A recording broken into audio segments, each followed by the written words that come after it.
আপনাদের দুঃখের কথা কিতা কইতাম, এত বছর ধইরা এই মণিপুরি পাড়ায় থাকা সত্ত্বেও, এই যে মনে করেন খামার বাড়ির কাছে থাকা সত্ত্বেও এইখানে যে প্রত্যেক বছর একটা ফলের মেলা হয় এইটাই জানতাম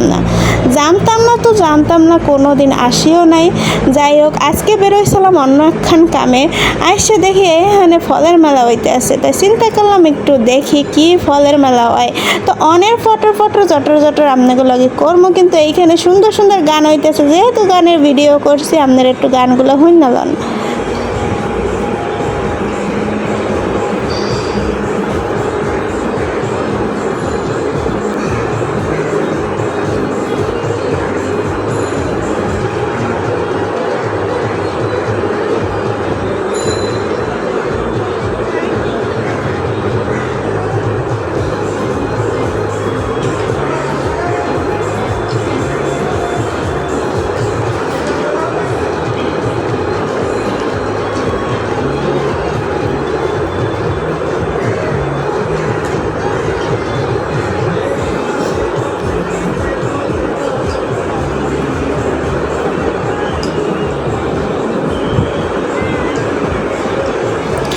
যাই হোক, ঢোকার আগে কি যেন টিকিট আমার বরের হাতে ধরিয়া দিছিল।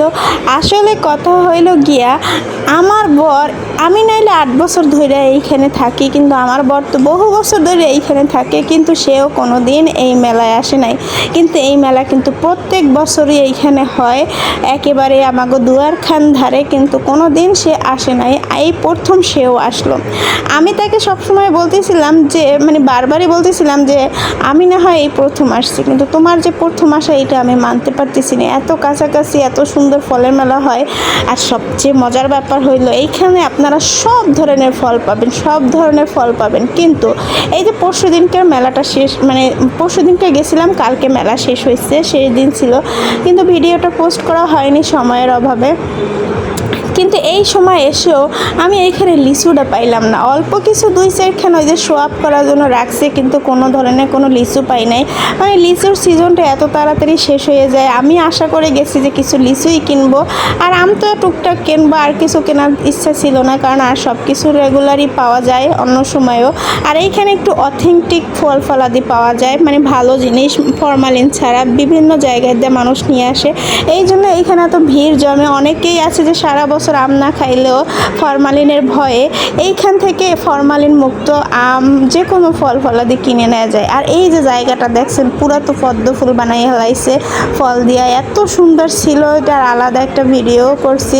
যাই হোক, আপনাকে দেখানোর জন্যই সব কিছু। আমার মতো যারা আছেন যে এত সুন্দর জিনিস কাছাকাছি থাকতেও আপনারা আসেন না, একজন্যই মূলত ভিডিওটা করা। আর সত্যি কথা কইতে না, সব ফল ঘুরতে যাই মনে করেন অনেক ফল আমি চিনিও না।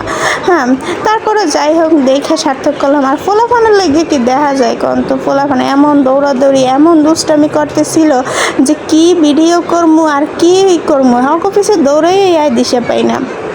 আর এই ফলগুলো বিক্রির জন্য ছিল না, এই ফলগুলো ছিল মানে আপনাকে দেখানোর জন্য। এই যে বললাম না, লিচু পাওয়া যায় না, বিক্রির জন্য কোনো লিচু পাওয়া যায় না। 2-1টা লিচু ছিল এরকম, মানে অল্প কিছু দেখানোর জন্য।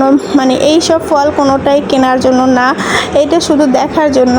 মানে ওই যে প্রদর্শনী একটা ব্যাপার আছে না, এত কিছু আমি বলতে পারবো না, প্রথম গেছি তো বুঝছেন। হ্যাঁ, এরা যে কী করে, রেগুলার গেলে না বুঝতাম যে এত সুন্দর করে সাজাই রাখার মানেটা কি। তারপর আমরা আস্তে আস্তে গুটুর করতে ভিতরের দিকে চলে গেলাম। ভিতরের দিকে দেখি যে একটা স্টলে আমের একটু হেরফের দামে থাকলেও প্রায় একই দাম, মনে করেন 55 টাকা কোনোটা, আর কোনো জায়গায় হয়তো 50 টাকা এরকম, আর কোনো জায়গায় 60 টাকা, 5-10 টাকার ডিফারেন্স, বেশি কোনো ডিফারেন্স না। কিন্তু এইখানে আমের দাম বাহিরের আমের তুলনায় কোনোভাবেই কম না, আরও 2-4 টাকা বেশি হইতেও পারে, কিন্তু আমগুলো ভালো হবে। মনে করেন গাছ থেকে একদম পেরে এনে তারপর বিক্রি করা হয় শুনছি আমি, যদিও আমি শিওর আপনাকে কইতে পারবো না যে আসলেই ওনারা ফরমালিন মুক্ত আম দেয় কিনা। তবে যারা কেনে, রেগুলার যারা যায় ওইখানে, তারা কিন্তু কয়েছে যে হ্যাঁ ফরমালিন মুক্তই আম বিক্রি করে। তো আমার বর এইখানে আইতেই চায় না, আইয়া ঢুকে যেই দেখছে না যে শিল্পীগুলো তাগো শিল্পকলার একাডেমির পরিচিত মুখ, তখন তার খুব ভালো লাগছে। সে মনে করেন ভিতরে ঢুকে কেনাকাটা করার পরে, যাই হোক শেষ পার্টে তা দেখতে পাবেন, তাগোর সাথে তার সে সাক্ষাৎ করলো।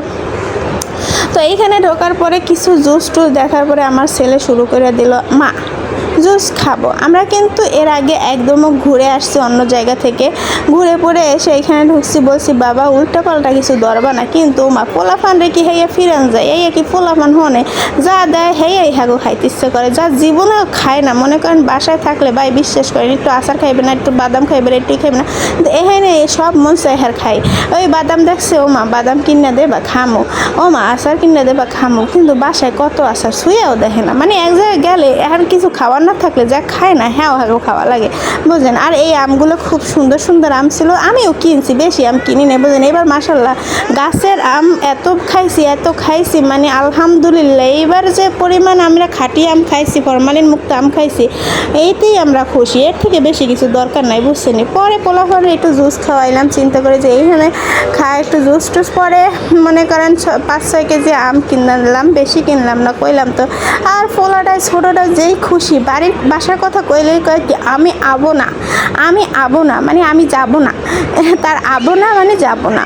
তারপরে আমরা যখন শেষ হলো এখানে ঘোরাফেরা, তারপরে আসলাম মানে শেষ সময়টায়, যে ওই যে বলছিলাম যে আমার বর ঢুকতে চায় না, ঢোকার পরে দেখছে তাদের শিল্পকলা একাডেমির অনেক লোকজন আছে ওইখানে, এবং যে শিল্পীরা ছিল যারা গান গেয়েছে তারাও তার পরিচিত এবং তার কলিগ। এই কারণে তার খুব ভালো লাগছিল। আমরা এইখানে ঘোরাফেরা শেষ করে সমস্ত কিছু, আর এখানে ধরা জুস টুস খাওয়া শেষ হওয়ার পরে মানে তাদের খুব ভালো একটা সময় কাটছে, খুব আনন্দের একটা সময় কাটছে। যাই হোক, সময়গুলো কাটানোর পরে সে মনে করেন তাদেরকে নিয়ে আমরা দাঁড়ান একটু অপেক্ষা করেন, আমার ফোলা ডাকছে, ডিস্টার্ব করতেছে। ভয়েস দেওয়ার সময় যদি ডিস্টার্ব করে তখন মাথা ডাকলে গরম হয়ে যায়। তো মধ্যেতে একটু বড়টারও ভিডিও করে আনলাম, মুখখান কি সুন্দর চকমকো করতেছে, কারণ তার ছেলেদের নিয়ে সে ঘুরতে বেরোইছে। আর ঈদের পরে না তেমন বেশি ঘোরাফেরা আমাগো হয় নাই, 1-2 দিন হয়েছে। আজকে আসলে এখানের উদ্দেশ্য মোটেও ছিল না, বের হয়েছে অন্য কাজে, মেলা দেখেই ঢুকেছি। দাঁড়া, ডিস্টার্ব করে না, তুমি খ্যা করো না, হ্যাঁ একটু কথা বলতে দাও। এই যে তারপর বাইরে বের হয়ে আরেকটু ক্লিপ নিলাম, সে অপেক্ষা করতেছিল তাদের এই প্রোগ্রাম শেষ হবে এবং তাদের সাথে সে সাক্ষাৎ করবে।